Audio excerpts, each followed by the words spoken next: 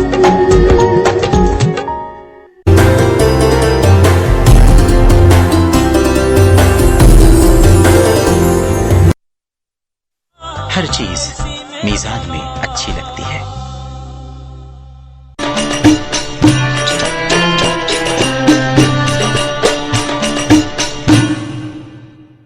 Golden सन बढ़ाए सहर और अफ्तार का मजा। सहरी के पराठे हों या अफ्तार के चटपटे पकौड़े, गोल्डन सन से बने हर खाना मजेदार। रमजान मनाएं गोल्डन सन के साथ। गोल्डन सन, सुनहरे दिन का आगाज।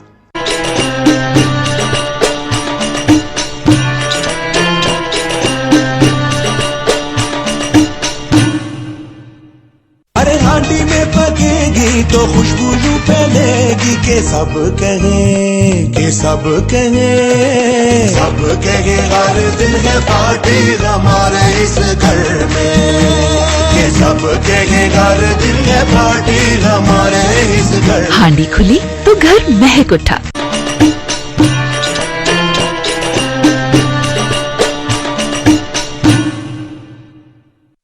इस रमजान रहे घर घर मीजान, क्योंकि अब मीजान कुकिंग ऑयल और बनास्पति पर आपको मिले 80 रुपए तक की बेमिसाल बचत, ताकि रहमतों और बरकतों के इस महीने में मिले सेहत, लज्जत और बचत साथ साथ। हर चीज मीजान में अच्छी लगती है।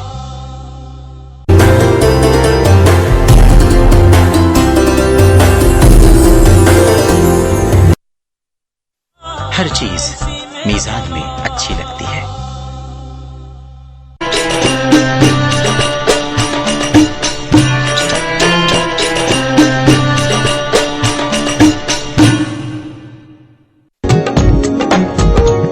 हर लम्हा बन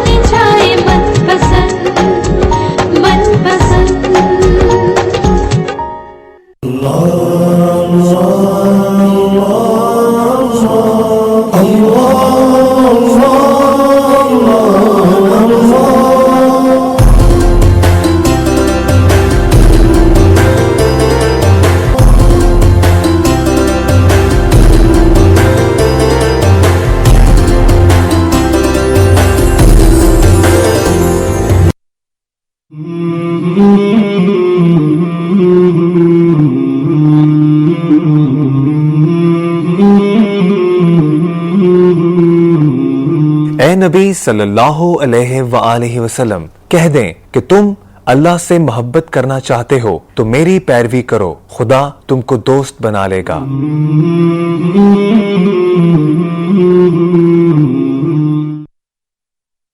नबी करीम रऊफुर रहीम अलैहिस्सलातो तस्लीम का इरशाद है, इस माह मुबारक रमजान का दूसरा अशरा बाइसे मगफरत है। अस्तगफिरुल्लाह रब्बी मिन कुल्लि ज़ंबिन व अतूबु इलैह। ऐ अल्लाह, मेरे गुनाहों को बख्श दे और मेरी तौबा कबूल फरमा।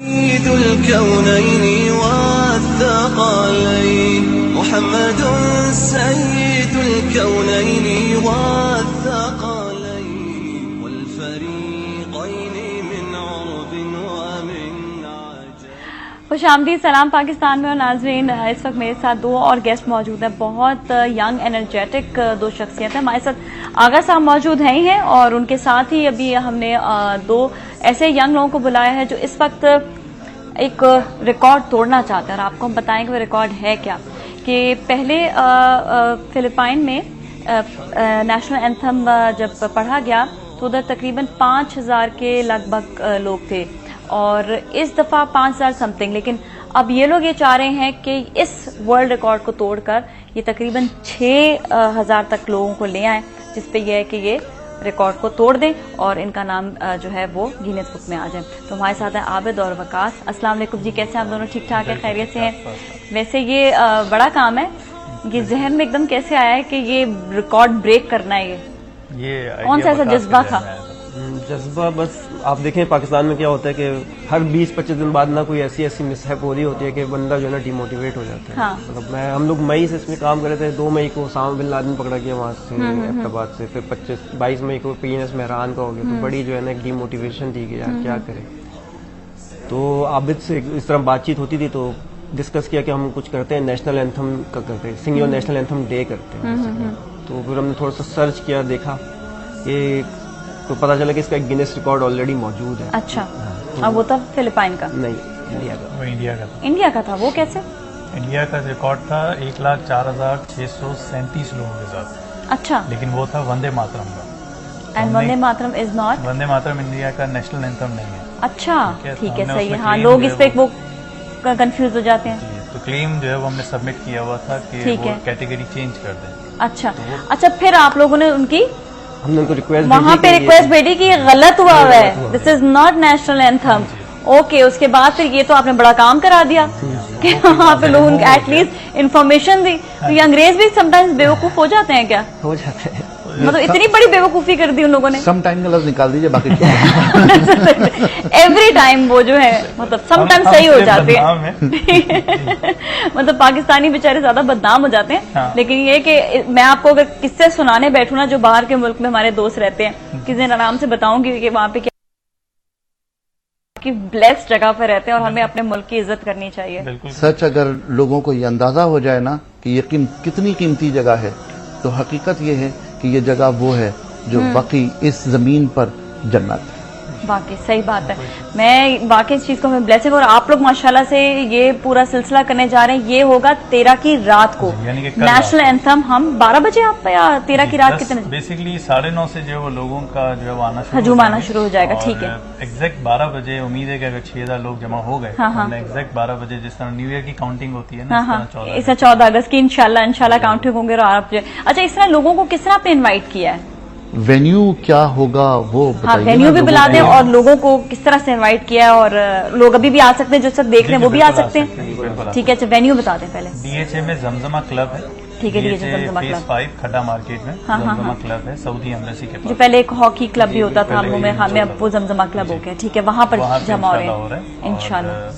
सिक्योरिटी की जो है वो अरेंजमेंट रेंजर्स, पुलिस और प्राइवेट स्काउट्स कर रही है। और अरेंजमेंट जो हमने स्टार्ट किया था वो 28 मई से किया था थ्रू फेसबुक, देन लॉगिंग, फिर ट्विटर, लिंक्डइन और फिर उसके बाद मीडिया है फिर हुई। तो अल्हम्दुलिल्लाह टिकट्स जो अब तक सेल हो चुके हैं, अब शाम में हमने चेक किया 9000 हो चुके। अच्छा, हो चुके हैं, मतलब 9000 लोग आ ही रहे हैं। तो ये तो बैठे बैठे 9000 ने टिकट अपनी बुक करा ली है। अच्छा, आते कितने? ऑनलाइन का ही हमने सिस्टम रखा हुआ है कि आप जो है ना कहीं अपने ऑनलाइन ही बुक करा ले, अपने ईमेल पे वो एक PDF फाइल आ जाती है, वो प्रिंट करके आप वेन्यू पे ले आए, वो उसके ऊपर एक बारकोड लगा होगा, वो हम जो आप वेन्यू पे ticket security point of view से जरा सा ये अच्छा हो जाएगा। एक चीज ये भी कि हमने काउंटिंग भी बतानी है ना कि कितने लोग वाकई में आए, वो एक काउंटिंग मेजर हो जाएगा, जो बारकोड लगा हुआ है हमारे पास। और अगर कोई गेट से ही आना चाहे तो उस वक्त हम कोशिश कर रहे हैं कि हम उधर भी वेन्यू पे भी टिकट, क्योंकि ये कई ऐसे लोग होते हैं जिनको इतना अंदाजा नहीं होता, ईमेल की सहूलत भी नहीं होती, बहुत सारे लोगों के पास नहीं है, वो उनके लिए भी एक ऑल्टरनेटिव होना चाहिए। उनके लिए हमने कुछ टिकट जो है वो स्पेशल प्रिंट करके रखी होंगी, ताकि वो वहाँ से फॉर्म एक हो जो आप फिल करें और फिर आप एंट्री करें, और उससे आपके पास काउंटिंग भी हो जाएगी, जो आप काउंटिंग की बात कर रहे थे। अच्छा, कैसा इस वक्त आप फील कर रहे हैं कि इस चीज में आप कामयाब हो जाएंगे? बिल्कुल इंशाल्लाह। मतलब आप बिल्कुल सेटिस्फाई है कि एक दिन रह गया अब बस? नहीं बिल्कुल इंशाल्लाह, क्योंकि हमने एक और चीज भी शुरू की हुई है लास्ट वीक से कि हम डिफरेंट जगहों पे जाके और नेशनल एंथम पढ़ रहे हैं। मतलब कहीं भी खड़े होके हमारी टीम जो है वो नेशनल एंथम पढ़ना शुरू कर देती है, लोग भी खड़े होके और पता नहीं क्या कर रहे हैं ये लोग, उसके बाद फिर हम उनको बताते हैं कि ये इवेंट हो रहा है वहाँ पे। अच्छा, इसके अलावा FM चैनल्स पे मार्केटिंग हो रही है, तो लोग जो है वो आके आराम से आपके पास, मतलब जब आते हैं तो उनका भी एक जज्बा एक बढ़ता होगा, एक पाकिस्तान की मोहब्बत। ये नेशनल एंथम की जो चीज है ये हमारे पाकिस्तान का जज्बा और बढ़ाता है। इसको जिस तरह आप लोग इस पर कर रहे हैं काम, ये आई मस्ट से कि इससे लोगों के दिल में और जज्बा बढ़ेगा पाकिस्तान की मोहब्बत के लिए भी, और ये कि जिस तरह कोई इवेंट एक कर रहे होते हैं अपने पाकिस्तान के लिए, ये भी बढ़ेगा। और इंशाल्लाह आप लोगों का जब नाम जाएगा तो हमारे पाकिस्तान की एक दफा फिर वापस, बल्कि कल हमारे माशाल्लाह से फुटबॉल प्लेयर जीत कर आए हैं, और एक पाक सैटेलाइट यंग बॉयज। हाँ जी, आज हमने सैटेलाइट में भी तो किया है ना, पाकसैट 1 जो भेजा। अच्छा चाइना। ओके, वो क्या है जरा सा? सैटेलाइट ये जो हमारे चैनल्स के लिए जो बेसिकली है, अच्छा, कला में जो भेजा है हम लोग, तो उस सैटेलाइट से जितनी भी हमारी नशरियात है वो तमाम की तमाम। बात यह है कि नेशनल एंथम की एक अपनी कदर, अपनी कीमत होती है, और चाहे आप कुछ भी कहें, यानी हम इस मुल्क में हों या मुल्क से कहीं दूर हों, जब वो नेशनल एंथम बजता है ना, शुरू होता है ना, पढ़ा जाता है, तो कुछ होता है। यानी वो जो अंदर से जो जज्बा जागता है, यानी आप उसे कोई नाम नहीं दे सकते, लेकिन बहरहाल एक जिंदगी है, एक इंस्पायरेशन है, और एक कुछ करने की उमंग है, कुछ करने की, कुछ आगे बढ़ने की, अपने मुल्क के लिए, अपने वतन के लिए यकीनन। और जिस तरह से आबिद साहब आप और वकास साहब आप कर रहे हैं काम, आई मस्ट से इसी तरह यंग लोग और देखकर इस चीज पे आगे बढ़ेंगे कि कोई ना कोई ऐसी चीज हमें करनी चाहिए जिससे नाम रोशन हो, कोई ना कोई नाम जरूर पैदा करें। स्पेशली हम कल जो फुटबॉल प्लेयर्स जो यंग बच्चे जीत कर आए हैं, उनको तो बहुत बहुत पहले तो मुबारक, बहुत ज्यादा मुबारक। और कल उनको देखकर इतनी दुआएं निकल रही थी उनके लिए, इतनी दुआएं, इतने प्यारे बच्चे थे सब। तो मतलब हम लोग मिन हैसुल कौम शायद अब खुशियों की तलाश में रहते हैं, जो खुशियां मिले वो बड़ी हैं। और मुझे तो मतलब एज द ओल्ड मैन इस बात की खुशी है कि नई जनरेशन जो है वो बहुत कुछ कर रही है, और यही जनरेशन हमारे लिए उम्मीदों का चिराग है, हमारे लिए आगे बढ़ने के लिए रास्ते हैं। और हम अगर इस दुनिया से जाते हैं और सेटिस्फेक्शन के साथ जाते हैं, तो यही लोग वो हैं जो हमारी उम्मीद है। वाकई ये बात है। और माशाल्लाह से मैं ये भी बात बताऊं कि आगा साहब, ये जो हर्ब्स पे आप इस वक्त काम कर रहे हैं ना, ये जो मैं बात अभी बताई थी ना कि बाहर बड़ी बड़ी प्रॉब्लम्स इस वक्त चल रही हैं, बहुत बहुत प्रॉब्लम्स होते हैं कि वहाँ पे हर्ब्स पे, क्योंकि इतना ज्यादा अब आकर थोड़ा बहुत शुरू करना उन्होंने शुरू किया है, लेकिन इस हद तक अभी तक जो है ना वहां पर नहीं तब्दीली आनी शुरू हो गई, अभी हुई है। मैं आपसे लेकिन हम लोग के पास तो हर चीज मौजूद है। मुझे हैरत इस बात पर है कि 1992 से लेकर 95 तक मैंने WHO के साथ काम किया हर्बल हंटिंग प्रोग्राम्स में, और यहाँ पर जो पाकिस्तान में हर्ब्स होती हैं उनकी इनिशियल इंफॉर्मेशन जो इस वक्त पूरी दुनिया में है, कहीं छोटा सा नाम मेरा भी है कि मैंने इनिशियली तमाम चीज़ों को प्रोवाइड करके दिया था। आप यकीन करें कि ये तमाम चीजें आज डेवलप हो रही हैं और हम वापस आ रहे हैं। मैं ये कहता हूं कि हमारे पास ये खजाना 1000 साल पुराना है, मौजूद है, हमारे पास मौजूद। हाँ। लेकिन आज हम रिकॉग्नाइजेशन उनको करते हैं। हाँ। यानी आज अगर मैं कहूं कि ये तमाम चीजें इस तरह हैं, हाँ। तो शायद लोग मेरी बात नहीं मानते, लेकिन जब वो आकर के कहते हैं कि वो कंफर्म करते हैं, तो यस हमको मानना पड़ता है। लेकिन ये कि हम अभी से शुरू हो चुके हैं, मैं अगर कहता हूं कि अलसी के बीज जो है वो कोलेस्ट्रॉल कम करते हैं और आपकी हेल्थ करते हैं आपके दिल के वॉल्व्स को बेहतर करने के लिए, तो लोग यकीन नहीं करते कि पता नहीं अनसाइंटिफिक है ये। लेकिन जब वहां से आता है कि फ्लैक्स सीड ऑयल अगर आप लेंगे तो आपका कोलेस्ट्रॉल कम हो जाएगा, तो फ्लैक्स सीड ऑयल हम पीना शुरू कर देते हैं। ये असल में हमारी प्रॉब्लम है कि हम लोग मरऊब लोग हैं। अगर हम लोग मरऊबियत को खत्म करके सेल्फ डिपेंडेंसी शुरू करें तो आप यकीन कीजिए कि आज भी हम ऐसी जगह पर हो कि हमारे पास किसी चीज की कमी नहीं है, ना हमारे पास पानी की कमी है, ना हमारे पास समंदर की कमी है, ना हमारे पास एक वक्त में हम डीप जगह पर मौजूद हैं, एक ही वक्त में हम हाइट पे मौजूद हैं, एक ही वक्त में हम गर्मी में हैं, एक ही वक्त में हम सर्दी में हैं, एक ही वक्त में चारों मौसम हमारे मुल्क में मौजूद हैं। इससे ज्यादा बेहतर मुल्क की कोई मिसाल दे नहीं सकता। बिल्कुल सही। Thank you so much Abid. आप कुछ कहना चाहोगे जाते जाते भी? नहीं, बस हर शो में हम एक ही मैसेज देते हैं कि जो लोग वहाँ पे आ रहे हैं वो प्लीज कोशिश करें कि बहुत रिलैक्स होके आएं और ये मूड बना के आए कि नेशनल एंथम है। थैंक यू सो मच आपका भी और वकास आपका भी बहुत बहुत शुक्रिया। आप हमारे साथ मौजूद रहेंगे भी, हम किचन में चलेंगे, आप लोग भी हमारे साथ ही रहे। ब्रेक लेते, ब्रेकअप फिर मिलेंगे।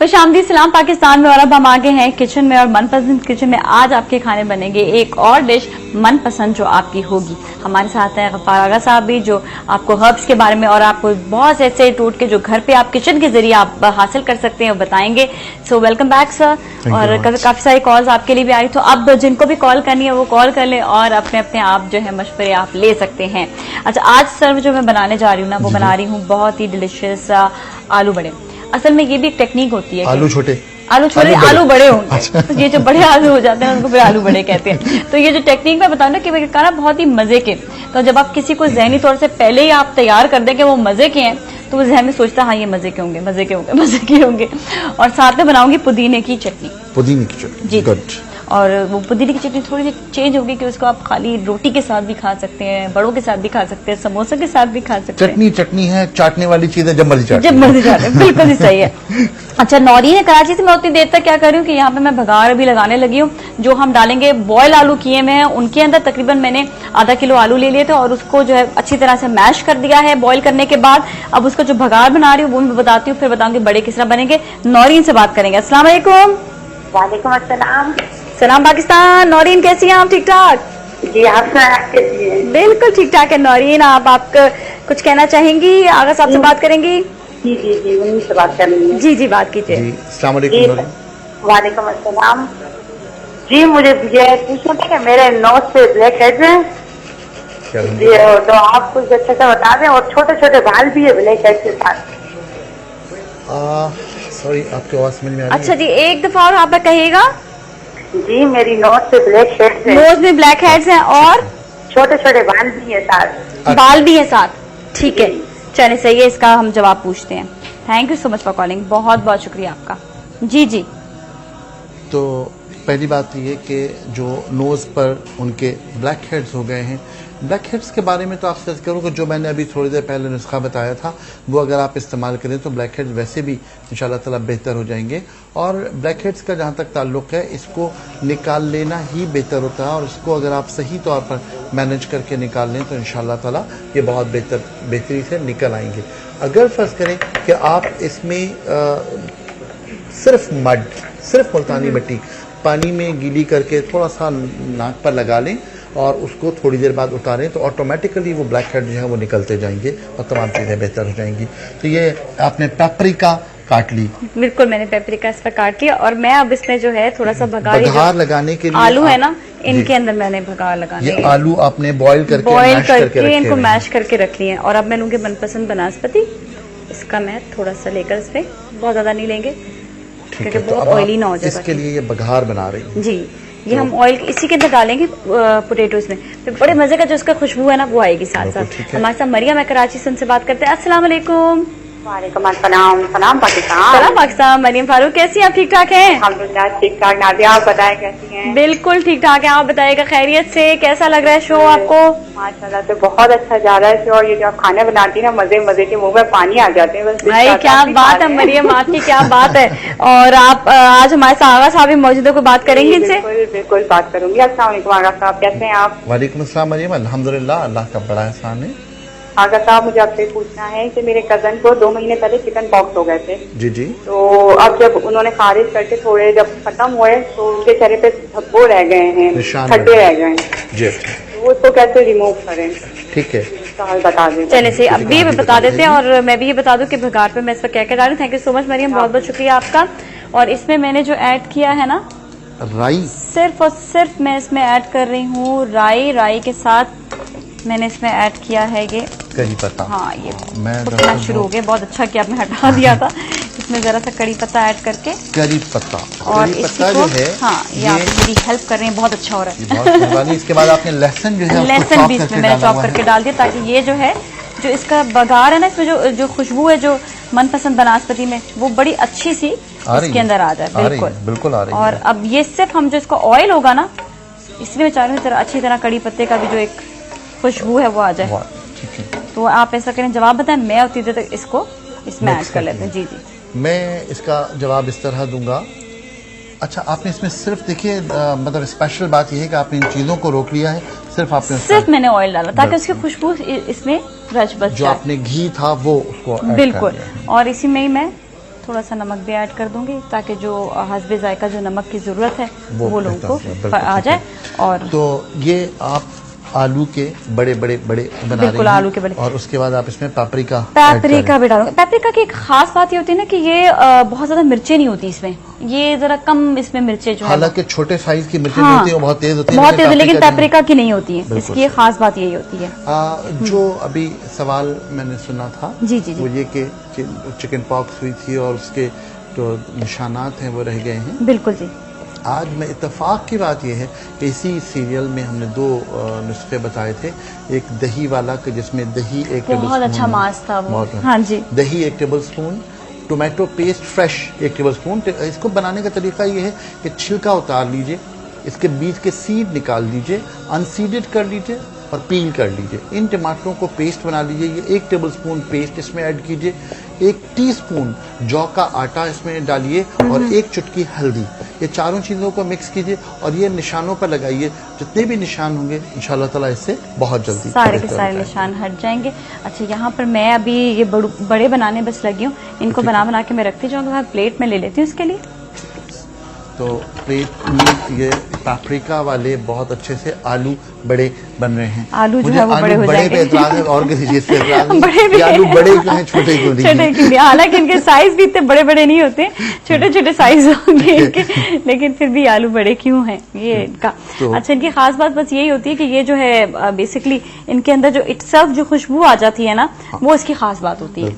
तो ये वाला इसका यकीनन लोग जो देख रहे हैं वो महसूस नहीं कर सकते, लेकिन क्योंकि मैं करीब खड़ा हूँ मुझे यकीनन महसूस हो रही है कि बिल्कुल खुशबू जो है वो बाकी बहुत अच्छी आ जाती है। तो अच्छा, हमारे साथ सलमा मीन भी, उनसे भी बात करते हैं। हेलो जी, अस्सलाम वालेकुम सलमा जी। वालेकुम अस्सलाम। सलाम पाकिस्तान, कैसी हो आप? बिल्कुल ठीक ठाक। सलाम पाकिस्तान, आप कैसी हैं? ठीक ठाक हैं? मैं ठीक हूँ। सबसे पहले तो रमजान के दूसरे से की बहुत बहुत मुबारक हो। आपको भी बहुत बहुत मुबारक हो। और आप बताइएगा, आप देखती रहती हैं शो हमारा? हाँ जी, मैं अल्लाह का शुक्र है, अब लाइट होती है देखती रहती हूँ। माशाल्लाह बड़ा अच्छा चल रहा है शो। और ये कुकिंग जो आपने शुरू किया ना, तो सबसे बेस्ट है। अच्छा, थैंक यू सो मच। आगा साहब को जो मैं है साथ वो तो बेस्ट हो गया काम, माशाल्लाह माशाल्लाह। बिल्कुल, आप बात कीजिएगा इनसे और जो भी मसला हो आप फौरन से आप पूछ लें। अस्सलाम वालेकुम आगा साहब। वालेकुम अस्सलाम। आगा साहब, मैं ये पूछना चाहती हूँ कि सहरी के टाइम और अफ्तारी के कौन सी चीज हम खाएं? क्या हमारा एक तो हमारा पेट ना बढ़े, वेट ना बढ़े, ठीक है, और हम सारा दिन इबादत भी ठीक तरह करें, कुरान नमाज सब कुछ। तो अक्सर बात हम यही खाते हैं, रोटी खा लेते हैं, दही सालन चाय पी ली बस। और अफ्तारी में जो हम लोग बाद प्रेजी कर लेते हैं वो जरा मैं बता दें, आपको बड़ी मेहरबानी होगी, ताकि जो बाकी रोजे ना हम सुकून से रख सके। चले से भी बता देते हैं। हम पहले भी जब आगा साहब आए थे उन्होंने यही बात बताई थी कि आप लोगों को बहुत जरूरी है कि बिल्कुल भी आप लोग हैवी चीजें ना खाएं। हाँ। इस्तेमाल ना करें। देखिए सुबह सहरी में मैं एक छोटी सी टिप दूं कि इसमें 3 आप खुबानियां खुश्क ले लें, रात को पानी में डालकर रख दें। 3 छुआरे या खजूर ले लें, वो भी पानी में डाल दें, और 7 बादाम लें, वो भी पानी में डाल दें। ये सहरी के वक्त छील कर इनके बीज निकाल लें और बादाम का छिलका छील लें। इन तमाम चीज़ों को पानी में डालकर शेक कर लें बहुत अच्छी तरह। अगर आपको पसंद है तो ऐसे ही पी लीजिए, अगर आप चाहें तो इसमें दूध ऐड करके ले सकते हैं। अगर आपने इसमें दूध ऐड करके लिया तो आपको एनर्जी लेवल बहुत बेहतर हो जाएगा। और सहरी के आखिर में 1 टेबल स्पून कम से कम दही जरूर खा लें। इस दही के खाने से आपको सारा दिन आप फ्रेश रहेंगे, आपको प्यास नहीं लगेगी। ये मेरा टोटका नहीं है, सच बताऊं ये जुबैदा आपा का टोटका है। अच्छा वाह क्या बात है कि आपने ये बताया कि ये जो है टोटका जुबैदा आपा का है। लेकिन एक बात है कि ये टोटका जो है ये अब हर जगह आजमाया जा रहा है। और मुझे तो बड़ी एसिडिटी की प्रॉब्लम हो जाती थी, लेकिन मैंने कहा मैं रोजे छोड़ूंगी नहीं। मैंने 3-4 रोजे, पता है आगा साहब, अभी 3 साल पहले बड़ी मुश्किल से गुजारे थे।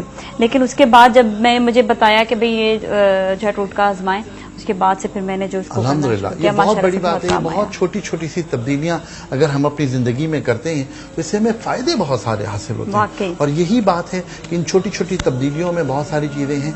इफ्तार के वक्त आप बहुत कोशिश करें कि तली हुई चीजें ना लें। और मैं अगर आप मुझसे पूछें तो मैं तो कहूँगा बाजार की तली हुई चीजें तो बिल्कुल अवॉइड करें, इसलिए कि तेल के बारे में ये बात तय है कि 3 मरतबा अगर उसमें कोई चीज डीप फ्राई हो जाए तो उसके बाद कुछ अनासर उसके अंदर ऐसे पैदा हो जाते हैं जो अच्छे नहीं होते, जो बहुत सारे मसाइल पैदा कर सकते हैं। एक दफा मैं ना एक ठेले वाले थे, उनसे मैंने कहा तेल आपका काला हो गया, तो उन्होंने इतनी बुरी तरीके से मुझे झड़क दिया ना, क्योंकि जारी बात है वो तो उसी तेल से ही सारा कमा रहे होते हैं, मतलब उनका जो वो जरिया होता है। तो खैर वो तो छोटी सी, लेकिन मैं फिर भी गुरेज नहीं किया, मैंने फिर भी बोला, मैंने कहा ये आप अच्छा नहीं कर रहे लोगों के साथ। सही बात है। उसकी वजह अच्छा, और अगर फर्ज करेंगे घर में अगर आप तेल में ज़ाहिर है कि आपको पकौड़े तलने हैं, तमाम चीज़ें तलनी हैं और तेल बच जाए, तो मेरी दरख्वास्त ये है कि 2 मरतबा तो आप उसमें डीप फ्राई कर लीजिए और तीसरी बार उसको आप सालन में इस्तेमाल कर लीजिए। एग्जैक्टली हाँ, तो सालन में क्यों सही रहता है? सालन में थर्ड टाइम में कर सकते हैं ना, अच्छा थर्ड टाइम के बाद नहीं कर सकते। हाँ, तो उसमें अगर आप तब्दीली कर लें तो वो तमाम चीजें, बल्कि आप एक दफा उसको फ्राई करने के बाद साइड पे रख दें और थोड़ा थोड़ा करके उसको जो है सालन में इस्तेमाल करते रहे, जरूरत करते रहे, जिससे सेहत लोगों की बेहतर होगी। और देखिए कुछ भी हो, हेल्थ फर्स्ट। अगर आपकी हेल्थ बेहतर है तो सब कुछ ठीक है। मैं उन तमाम बच्चियों से बहुत लड़ता हूं जो यूनिवर्सिटीज जाने वाली बच्चियां हैं, सुबह भूखे पेट चली जाती हैं, वहां जो कुछ मिल जाता है वो खा लेती हैं, जो कुछ मिल जाए विच इज वेरी रॉन्ग। मैं वो जो कुछ को अंडरलाइन कर रहा हूँ। और फिर उसके बाद जो है वो शाम को 4 बजे 4:30 बजे घर आती हैं थकी हुई, और उसके बाद जो कुछ भी थोड़ा सा उनको खाने को मिल जाए वो खा लेती हैं। अच्छा, यहाँ पर एक और चीज मैं कहूंगी, जो लोगों के खाने का तरीका होता है वो एकदम से तेजी से लोग खा लेते हैं। मतलब ये कि कहीं जा रहे हैं, ओहो वक्त जा रहा है, ऑफिस का टाइम है, फटाफट खा ले। देखिए खाने के बारे में तो 3 चीजें हैं। एक तो मैं आपसे दरख्वास्त कर रहा था कि यूनिवर्सिटी जाने वाली वो बच्चियां, अल्लाह करे उनको बहुत अच्छी डिग्रीज मिल जाएं, बहुत कुछ बड़ी बन जाएं। सवाल ये है कि अगर उनकी हेल्थ नहीं होगी तो वो डिग्रीज क्या बिस्तर पे लगानी है? बिल्कुल सही बात है, वो आप कुछ भी नहीं कर सकते। तो क्या फायदा? आपने अगर अपनी हेल्थ का ख्याल रखना है तो बेस्ट चीज यही है कि आप पहले अपनी सेहत को जो है सही रखें। अभी हमने आते ही पहले शो में आपसे ये बात की थी ना कि ऐसा क्या करें कि बीमार ना पड़े। अच्छा, हमारे साथ हसन साहब हैं, कनाडा से बात कर रहे हैं, उनसे बात करते हैं। हेलो जी, अस्सलाम वालेकुम। अस्सलाम वालेकुम बाजी, क्या हाल में? जी ठीक ठाक है, थोड़ा की हाल है? अल्हम्दुलिल्लाह, दुआ में याद रखें। हाँ जी, आहर साहब से एक सवाल पूछना है जी। जी पूछो। हाजिर जी। अस्सलाम वालेकुम जी। वालेकुम सलाम। मेरा बेटा है जी उस्मान हुसैन, 16 साल का। जी। और उसके वो चिकन के ऊपर वो जो व्हाइट होता है ना, मछली और गोश्त जैसे वो सॉरी दूध पीते हैं जी, लिक्विडर्म टाइप चीज। हाँ जी, तो वो ऐसे वो पाक से वो बन गए हैं, तो उनको क्या करना चाहिए प्लीज? देखिए इस हवाले से तो मैं आपसे अर्ज करूं कि एक दवा है, उस दवा का नाम है बाबजी, बाबजी जी। अच्छा, ये बाबची मिल जाती है, अगर ना मिले तो फिर आप मुझे मेल कर दीजिए तो मैं उसको आपको यहाँ से भिजवा सकता हूँ। बाबची ईमेल एड्रेस दे दें। ईमेल एड्रेस जी, मेरा नाम आगा है, मैं हर्बलिस्ट हूँ, आगा हर्बल मेरा एड्रेस है @hotmail.com @gmail.com, कोई भी कर लीजिए। Aaga herbal is my email address. तो उस पर आप कर लीजिए, तो मैं इंशाल्लाह ताला आपको प्रोवाइड कर दूंगा। बापची 1 चमचा रात को सोते वक्त गर्म पानी में डालकर रख दें, सुबह नहार मुंह उसका पानी पी लें और जो बापची का पाउडर बच जाए उसे कोकोनट ऑयल में मिला करके निशानों पर लगाएं, तो इससे बहुत जल्दी फर्क पड़ता है। बहुत अच्छा हो जाएगा। Thank you so much for calling, बहुत बहुत शुक्रिया आपका। ये बेसन, हाँ जी, ये बेसन है। अब मैं इसके ऊपर की कोटिंग बना रही हूँ। अच्छा, इसके ऊपर की कोटिंग में जो चीजें डलेगी वो होगा बेसन, साथ में मैं इसमें जीरा डालूंगी, इसमें मैं डालूंगी थोड़ी सी बिल्कुल जो है ना नमक, थोड़ा सा नमक ऐड होगा बस, और बाकी ये जो है ना सिर्फ अपने फ्लेवर के साथ ही ये इसमें कोटिंग जो आ जाएगी तो फिर ये ऑटोमेटिकली अच्छा लगने लगेगा। तो इसमें आप जीरा डालेंगी, इसमें जीरा नमक, और बस ये नमक, दो चीजें हम इसमें खाली ऐड करेंगे। और मैं इसमें स्पून से जरा सा निकाल लूं और भी। अच्छा जी, मैं इसलिए थोड़ा थोड़ा करके करूँ ताकि मुझे पता चले कि कितनी मिकदार इसमें जो है ना वो सही रहेगी, ताकि लोग ऐसा होता है ज्यादा ना बना ले। खैर ज्यादा भी बना सकते हैं, बाद में भी इस्तेमाल हो सकता है, लेकिन ये कि मैं जरा सा उसको देख करके इसमें कितना पानी चाहिए कितना नहीं। इसमें बहुत इम्पोर्टेंट चीज है ना, वो रेशो है। रेशो अगर आप पानी ज्यादा डाल दें तो वो इतना पतला हो जाता है कि कोट नहीं हो पाता। और अगर आप इतना हार्ड कर दें तो फिर उसके अंदर गुठलियां रह जाती हैं, वो खराब हो जाता है। बस ये पकौड़ों की तरह बिल्कुल नहीं होगा, थोड़ा सा हम जो है सॉफ्ट होगा, इसलिए इसको कोटिंग करनी है। तो इसमें जो बुनियादी चीज है वो ये कि पानी का रेशो जो है वो बड़ा इम्पोर्टेंट है। और इसमें यही बेहतर है कि आप थोड़ा सा पानी डालकर पहले मैश करें इसको, बहुत अच्छी तरह मिक्स करें, गुठलियां बिल्कुल ना बने। अगर गुठलियां बन जाएंगी तो कोटिंग में वो कच्ची गुठलियां आएंगी तो वो बहुत बुरी लगेंगी। हमारे साथ एक कॉलर भी, उनसे भी बात करते हैं। हेलो जी, अस्सलाम वालेकुम। अस्सलाम जी, हमारे साथ साकिब साहब कराची से। जी साकिब साहब, आगा साहब से बात कराइएगा। बात कीजिएगा। मैं हाजिर हूँ। आगा साहब, वालेकुम अस्सलाम। सर वो मुझे बालों के बारे में मालूम करना था कि गंजपन के बारे में, वो जो बाल झड़ते हैं उसके लिए। अच्छा, और ये कि अगर आप मुझे अपना एड्रेस बता दें कराची में मिलने का तो मैं आपसे मिल लूंगा। सर चले ऐसा करते हैं, एड्रेस भी बता देते हैं। हम पहले ब्रेक ले लें। मैंने जो है ना बहुत इलाज करवाया बालों का, कोई फायदा नहीं होता।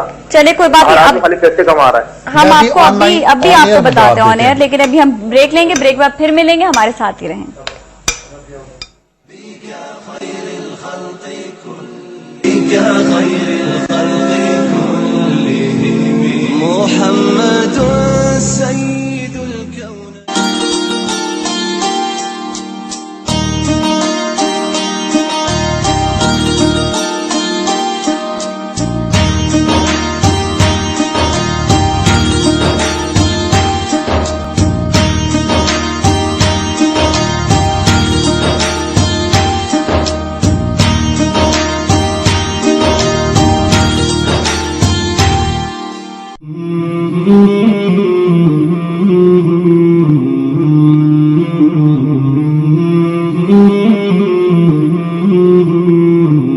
उसी की तरफ हम सबको पलट कर जाना है, ये अल्लाह का पक्का वादा है। बेशक वही पहली बार पैदा करता है, फिर वही दोबारा पैदा करेगा।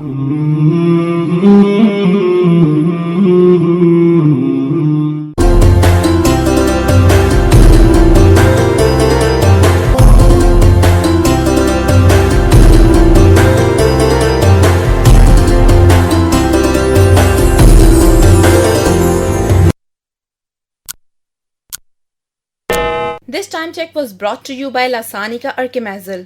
लासानी का डायमैक्सो गैस, बदहजमी और निजाम हजम की इस्लाह के लिए उम्दा अर्कियात से तैयार शुदा खुश जायका सिरप ऑरेंज टेस्ट के साथ लासानी का डायमैक्सो।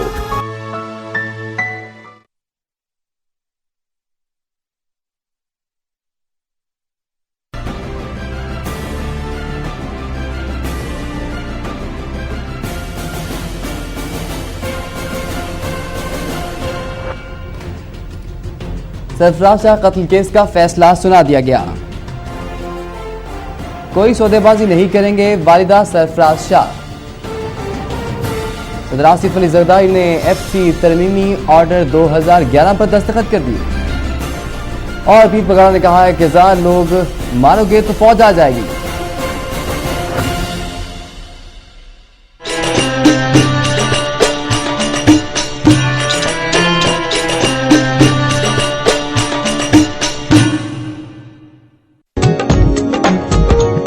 हर लम्हा बन जाए मनपसंद मनपसंद।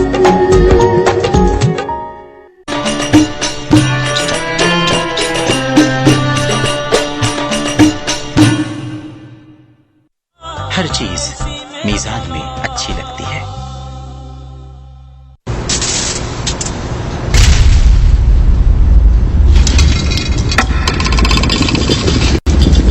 मेरा तो रोजा भी है।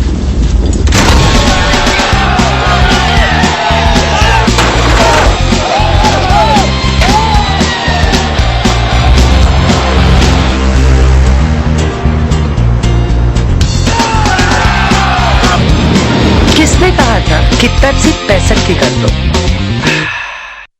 इस रमजान कीजिए मीजान कुकिंग ऑयल और वनस्पति की भरपूर खरीदारी, क्योंकि मीजान लाया है मीजान रमजान हम सफर प्रोग्राम, जिसमें मीजान कराएगा पूरे रमजान बेशुमार रोजेदारों को रोजाना इफ्तार।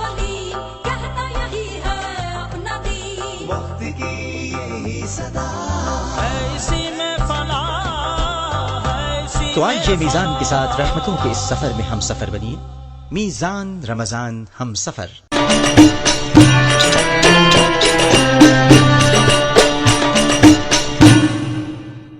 जो सेहत और लज्जत से भरा खाना खाते हैं वो जिंदगी का मजा लेते हैं। शमा बनस्पति 4 नस्लों से आपके साथ, सेहत दिल में, जायका जुबान पर। रमजान में तली हुई मसालेदार अशिया के इस्तेमाल से अक्सर मैदा खराब हो जाता है। ऐसे में सहर या इफ्तार में हाशमी इसबगोल का एक साशे आपको रखे सेहतमंद। हाशमी इसबगोल लें, 30 रोजे पूरे करें। हर चीज मीजान में अच्छी लगती है।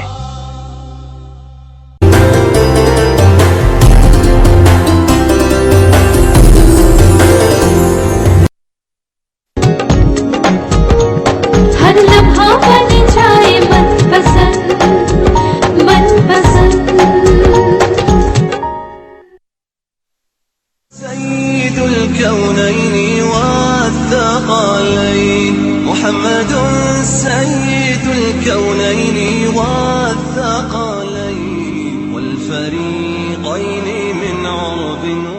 खुश आमदीद इस्लाम पाकिस्तान में। और आज मैं आपके लिए बना रही हूँ आलू बड़े। और जब ऐसे बड़े बनते हैं तो किचन में गंद बहुत डल जाता है असल में।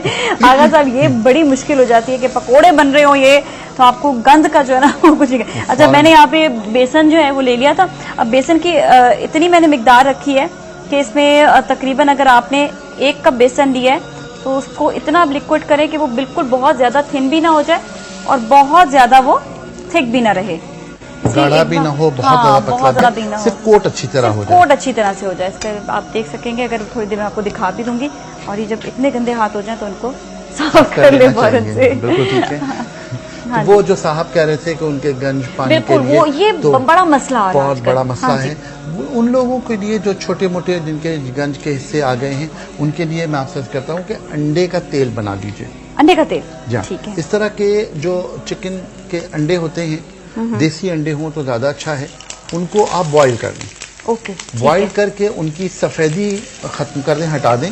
सिर्फ जर्दी जो है वो तवे पर डालकर हल्की आंच पे उसको पकाते रहें। वो जब जल जाएगी तो उसमें से तेल निकलेगा, वो तेल आप जमा कर लें और ये अंडे का तेल कहलाएगा मुर्गी के अंडों का।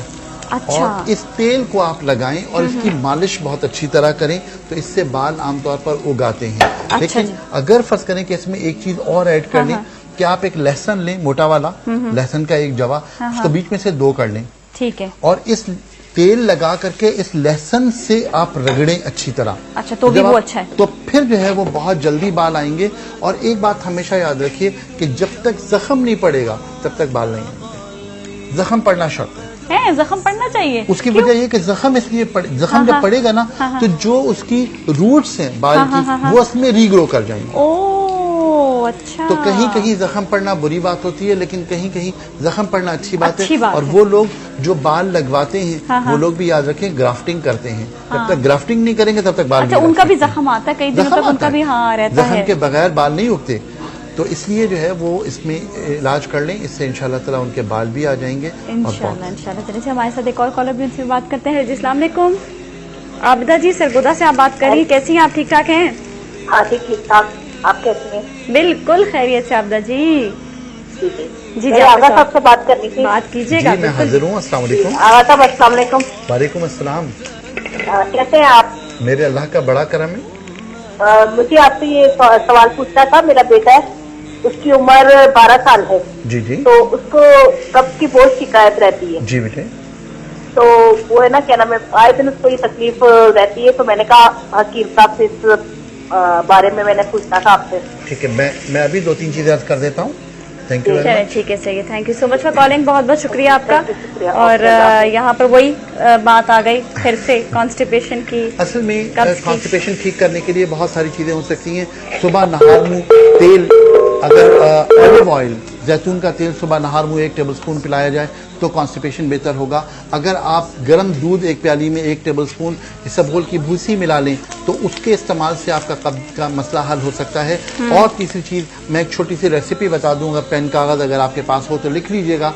इसमें सना की पत्तियां हैं, देखिए मैं फिर दरखास्त कर रहा हूँ, सना की सिर्फ पत्तियां, सना की पत्तियां 50 ग्राम, सौंफ 50 ग्राम, मुलेठी 50 ग्राम और सौंठ 50 ग्राम, सौंठ जो सूखी हुई अदरक होती है, ये चारों चीजें मिला करके आप अपने घर में रख लें और 1 टीस्पून उस 12 साल के बच्चे को दे दीजिए। इंशाल्लाह ताला उसका कॉन्स्टिपेशन का मसला हल हो जाएगा। अच्छा, नहीं ये तो बड़ा ये मसला जिसने भी बताया कि एक ये ऐसी बीमारी है जिससे बहुत सारे मसाइल, 80 बीमारियां, 70 बीमारियां। और एक और दरखास्त करूं आजकल के लिए खास तौर पर, वो ये कि नबी करीम सल्लल्लाहु अलैहि वसल्लम ने फरमाया कि जो शख्स अंजीर को अपना साथी बना ले ना उसे कब्ज होगा ना बवासीर। उसका तरीका ये है कि रात को 3 अंजीरें या 5 गर्म पानी में डालकर रख दें, सुबह नहार मुंह वो अंजीरें खाएं, वही पानी पी लें। और मेरी दरखास्त ये है कि उस वक्त आप दुरूद शरीफ जरूर पढ़ लीजिए। दूध में भी डालकर पी सकते हैं, पानी में पी सकते हैं, किसी में भी पी सकते हैं। ठीक है, हमारे साथ सिद्रा भी मौजूद है, उनसे भी बात करते हैं। अस्सलाम वालेकुम सिद्रा। वालेकुम सलाम, क्या हाल है आपकी? ठीक ठाक है बेटा, कैसे हो आप? ठीक ठाक? हाँ जी मैं ठीक हूँ जी। सिद्रा जी आपका सवाल। हाँ मैं ये पूछना चाह रही हूँ कि ना दफन से पहले तो वो मैं गैप हो गया, लेकिन अभी निशान है। किस चीज के? वो बस ऐसे जख्म निकल आए थे काफी, तो लेकिन वो चले गया, निशान है। अच्छा, मतलब जख्म हो गया तो उसका भी निशान है। ठीक है, चले सही है, मतलब जख्म के निशानों के लिए। Thank you so much for calling, बहुत बहुत शुक्रिया आपका। बेटे इस सिलसिले में बहुत जो अभी आज हमने इत्तेफाक से 2 चीज़ें डिस्कस की, एक में बादाम की खली की कॉम्बिनेशन थी और एक में हमने दही की और जौ के आटे की कॉम्बिनेशन दी। बेटा इसको रिपीट में देख लेना और इसको इस्तेमाल कर लेना, इंशाल्लाह ताला उससे बहुत सारी चीज़ें, बहुत सारे मार्क्स बेहतर हो जाएंगे। मैं ये तो नहीं कहता कि कोई मार्क नहीं रहेगा, लेकिन मार्क कंपैरेटिवली हल्के हो जाएंगे। लेकिन जख्म के हवाले से आपसे कर लूँ, जो स्कार्स बनते हैं वो क्योंकि डेवलपमेंट हमारे सेल्स की होती है, तो आमतौर पर ये जख्म हल्के तो हो सकते हैं, खत्म नहीं हो सकते, और उसके लिए फिर और दूसरे अमल हो सकते हैं, सर्जरीज हो सकती हैं जो कंपैरेटिवली इसको बेहतर कर सकती हैं। और ये लेकिन खत्म नहीं हो सकते। चलिए सही है, हमें आज जो है शो का वक्त भी खत्म हो गया है और मैं चटनी नहीं बना सकी, लेकिन ये चटनी इंशाल्लाह मैं कल जरूर बनाकर आप लोग को दिखा दूंगी। चटनी बनानी है ना, हाँ। तो ये रहा पुदीना, फटाफट बना सकते हैं, इतना टाइम है। आप लोगों को तो बता देना। नहीं, वो कह रहे हैं बिल्कुल भी टाइम नहीं है, पुदीना तो मैं इसमें चले आपको बता देती हूँ। इसमें मैंने पल्प लिया था ये इमली का, साथ ही इसमें लाल मिर्च डालनी है, इसमें एक हरी मिर्च डालनी है, टमाटर डालने हैं, धनिया पुदीना लेकर और इसमें लहसुन डालकर इसको आपने पीस देना है और नमक भी आप डाल दें बिल्कुल। और इसके बाद फिर आप देखिएगा कि ये चटनी आपके लिए बिल्कुल तैयार हो जाएगी। इसके साथ ही आज के लिए इतना ही, और आज आपके साथ मुलाकात हुई, बड़ा अच्छा लगा दोबारा से। थैंक यू सो मच आगा साहब, आपका बहुत बहुत शुक्रिया, बड़ी अच्छी टिप्स मिली, आपने उनको भी बताया और मुझे भी बताया। और नाज़रीन अपना बहुत ख्याल रखना आपने, फिर आपसे मिलेंगे कल दोबारा एक नई रेसिपी के साथ। अपना ख्याल रखिएगा। नाज़िया मलिक और टीम को इजाजत दीजिए। सलाम पाकिस्तान।